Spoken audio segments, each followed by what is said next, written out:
Hello, everybody. So I just wanted to finish up some of the slides on chapter 24. So I think we left off talking about asset-backed securities, and one of the biggest is the mortgage-backed security market. And basically, they back these securities up with home mortgages. These were some of the securities that went belly up in 2008 because of subprime mortgages. And basically, the government version of these basically is they're the largest issuers, and basically the sponsored enterprise through the government is the Government National Mortgage Association, otherwise known as Ginnie Mae. So let me get this to close.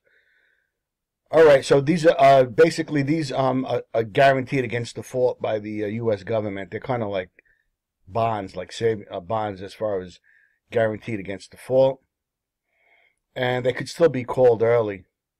So there's a prepayment risk on these. All right, so there's other government-sponsored securities and issuing mortgage back, and that's the you've probably heard the term Fannie Mae, Federal National Mortgage Association, and Freddie Mac, the Federal Home Loan Mortgage Association. They're just different forms of government sponsored enterprises that back mortgages. And here's the government institution that backs student loans, otherwise known as Sallie Mae. These are asset-backed securities, and they're backed by student loans. So the underlying assets here are student loans. So make sure you pay your student loan.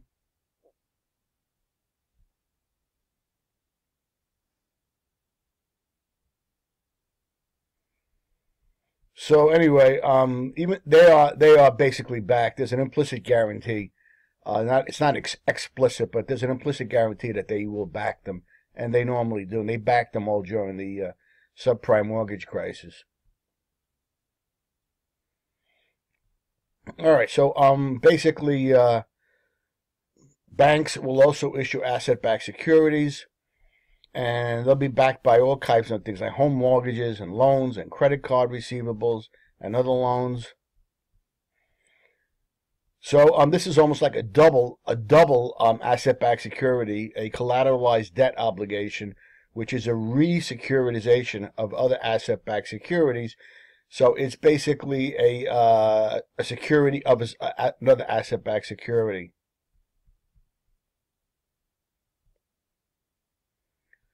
All right, so we talked about bonds at one point. These are covenants, right? These are covenants or restrictive clauses in a bond contract that tell the company, well, they tell you what the company will and will not do.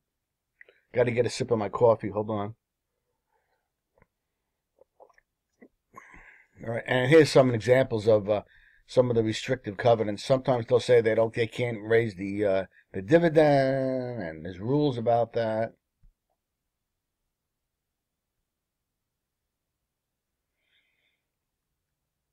All right, so anyway, we talked about bonds a little bit the last time, and companies can call back the bonds, right? They can repurchase the bonds, or basically. So here's the whole issue about calling bonds back, which we talked about. They can exercise a call provision or make a tender offer for the entire issue. And here's the stuff we talked about, call bonds, and here's the call provision, right? We talked about calling bonds back. So this we discussed.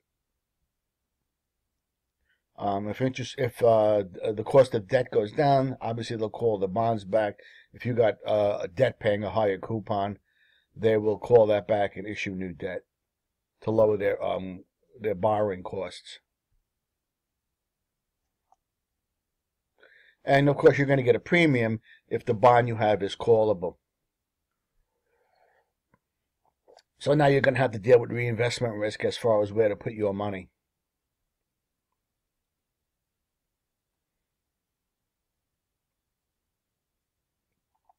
And here's all the information about the callable bonds.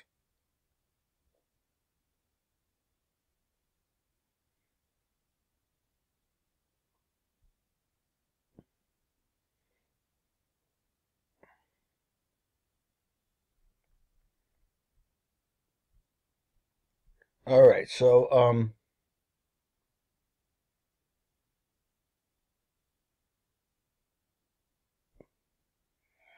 you can clearly see here the difference pricing of callable and non-callable bonds prior to the call date.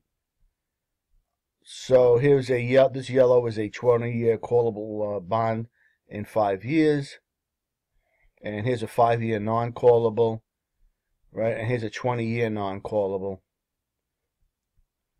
So you can see the bond price is lower for callable bonds in 5 years than it would be for a non-callable, right? You got to get some kind of a deal. And you can clearly see here at par, a 5-year non-callable and a 20-year callable have the same price at par, obviously, and then they deviate from par.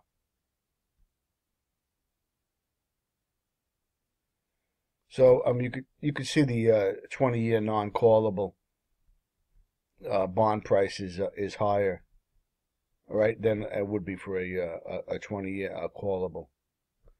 So this curve just goes to show you the different relationships between bond price and non-callable bond yield, and how it affects the callable.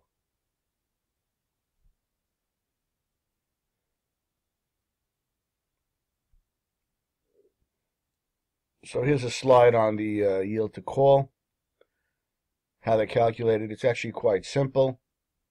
They just take the equation here and put the yield that they would have to give you for the yield to call, and here's the price, okay, the premium. So then you calculate the yield to call based on that premium. So if I go back a minute, they tell you has a price of 103 per 100 share. All right, so here's like the premium price.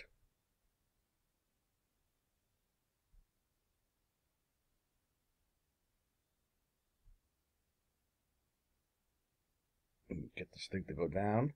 There we go. And once you know this price, you can use the rate function to calculate the yield to maturity you're getting for a callable bond, and it comes out to 7.26% based on a 5-year bond, paying semi-annual with basically after 5 years with an 8% coupon, I believe.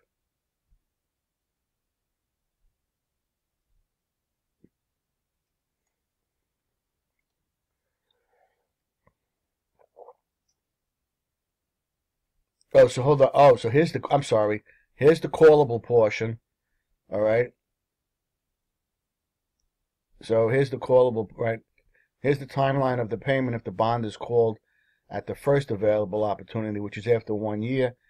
And you'll notice what the rate is after 1 year.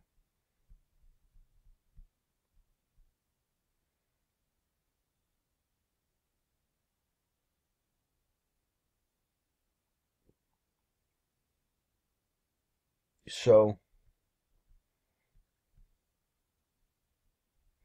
this is a 1 year. You're getting back your premium and one coupon.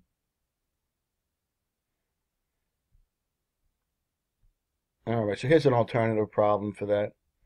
And here's something called a sinking fund.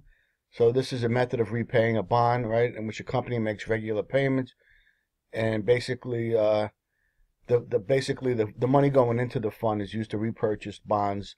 Normally they'll repurchase the senior bonds first.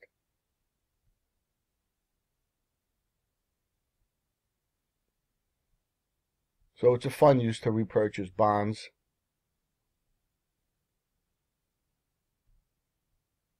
All right, so a convertible bond is a bond that basically, as you may know, you could convert into shares of stock, right? It has a provision that gives the bondholder an option to convert each bond into a fixed number of shares, and there's a ratio of how many you're going to get per bond. So you have all that here, and here's the conversion price. So here's an example. If you have a convertible bond with $1,000 face value and a convertible ratio of 15,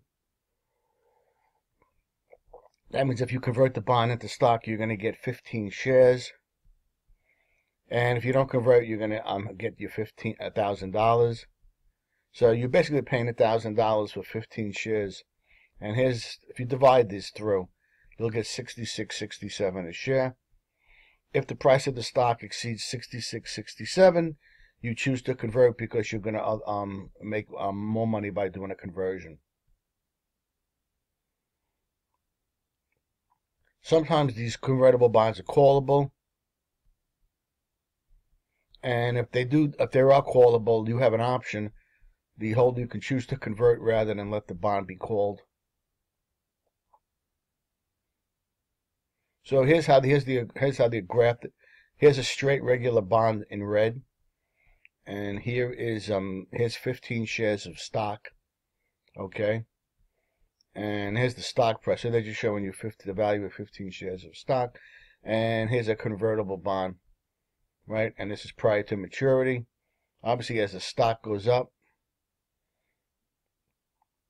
this has got more value than a straight bond. But over here, that has the same value. So you'll notice how this has, as the stock goes up. Here's the conversion price, which shows the 15 shares of stock in the straight bond having the same value, so that you can see how the convertible bond has more value prior to maturity.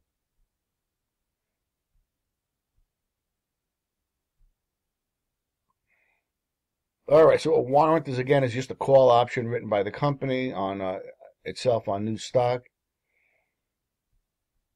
So basically, I own warrants on LTV stock years ago, and you can purchase when you buy a warrant, you can purchase a stock, and the company will deliver the stock. It's new stock. So I held these many years ago.